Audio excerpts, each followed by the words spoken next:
చంద్రబాబు గారికి, పవన్ గారికి అభిమానులు, ఫ్యాన్స్ లేదా కార్యకర్తలు అందరూ ఒక్కటి గుర్తుపెట్టుకోవాలి. ప్రజలు ఓట్లేసింది కూటమిలో గొడవలు పడమని కాదు, కూటమిగా కలిసి వెళ్ళమని, సంకీర్ణ ధర్మాన్ని పాటించమని చెప్పేసి. జగన్ పరిపాలనకు సంబంధించి తీవ్రమైనటువంటి విమర్శలు చేసి దానికి ప్రత్యామ్నాయ పరిపాలన తెస్తామన్నారు. జగన్ తెచ్చిన సచివాలయ వాలంటీర్ వ్యవస్థకు ప్రత్యామ్నాయంగా ఏర్పాటు చేస్తామని చెప్పి అప్పుడు చెప్పారా? లేదు, అవే కంటిన్యూ చేస్తామని చెప్పారు. జగన్ తెచ్చిన సంక్షేమ పథకాల కంటే ఎక్కువ సంక్షేమ పథకాలు ఇస్తాం అని చెప్పినటువంటి సందర్భం. అలాగే జగన్ పరిపాలనను భ్రష్టు పట్టిస్తే మేము పరిపాలనను గాడిలో పెడతాం అని చెప్పినటువంటిది అనుభవం ఉంది చంద్రబాబు గారికి అన్నటువంటిది.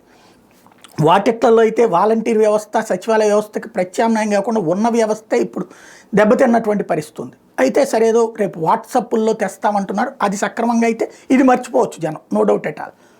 బట్ పదే పదే ఈ విమర్శలు చేసుకుంటూ ఉండటం వలన, లేదా ఒకళ్ళు సీఎం, ఒకళ్ళు డిప్యూటీ సీఎం, మీకు డిప్యూటీ సీఎం అయితే మావాడి సీఎం చేయండి, లేకపోతే మావాడే సీఎం అయ్యేటటువంటి అర్హత ఉంది, ఎవడేమనుకున్నా సరే, ఇట్లాంటివన్నీ కూడా రెచ్చగొట్టుడు. ప్రజలు కోరుకున్నది జగన్ దాని మీదన తెలుగుదేశం జనసేన చేసినటువంటి తీవ్రమైనటువంటి ఆరోపణలు.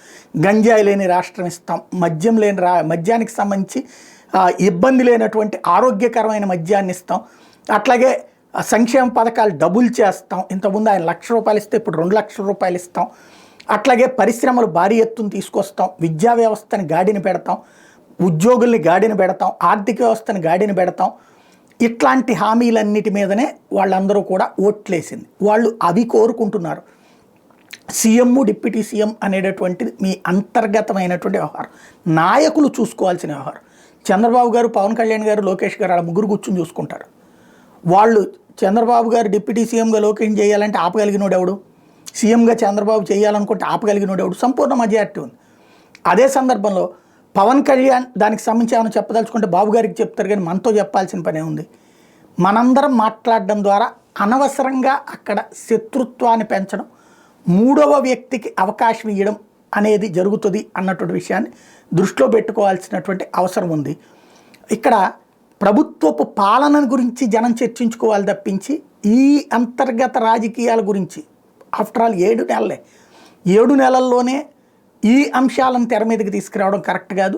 వాటిని శాంతం వదిలేసి అసలు ముందు తెలుగుదేశం జనసేన శత్రుత్వపు ధోరణిలో సోషల్ మీడియాలో పోస్టులు పెట్టడం మానేసి జరుగుతున్న డెవలప్మెంట్కి సంబంధించి, ఫర్ ఎగ్జాంపుల్ ArcelorMittal వాళ్ళు పెడతానన్నారు, దాన్ని హైప్ ఇవ్వండి. అట్లాగే వ్యవస్థకు సంబంధించి మంచి జరుగుతున్న వాటిని హైప్ ఇవ్వండి, డెవలప్మెంట్ యాక్టివిటీస్ని హైప్ ఇవ్వండి. వాటి గురించి తెలిసేటట్టు చేసుకోవడం బెటర్, కానీ ఇలాంటి నెగిటివ్ వైపుకి తీసుకెళ్ళటం అనేది మంచిది కాదు.